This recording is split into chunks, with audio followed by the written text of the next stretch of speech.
మారేడు దళములు కాని తులసి దళములు కాని ఎప్పుడూ ఏ రోజు కోయకూడదో మీకు తెలుసా? అయితే ఈ వీడియో చూడండి. పరమశివుడికి మారేడు అనగా బిల్వదళములు ఎంతో ఇష్టం.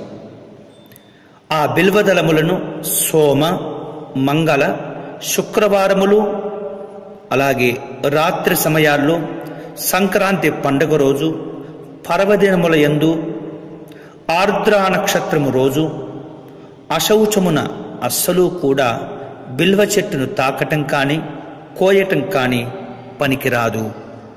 ఇక తులసీ దళములను శ్రవణ నక్షత్రం రోజున, సోమ, మంగళ, శుక్రవారం రోజున కోయటం నిషిద్ధము.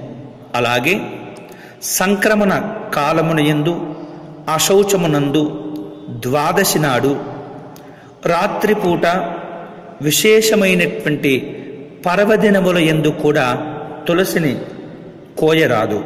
అలా కోసినట్లయితే మహా పంచపాతకములు ఏర్పడుతూ ఉంటాయి. ఇది చాలా పాపమును కలుగచేస్తుంది. ఈ వీడియో వెంటనే మీ స్నేహితులకు షేర్ చేయవలసిందిగా ప్రార్థన. అంతేకాకుండా మా యూట్యూబ్ ఛానల్ దర్శనం టీవీని సబ్స్క్రైబ్ చేసుకోవటం మర్చిపోవద్దు.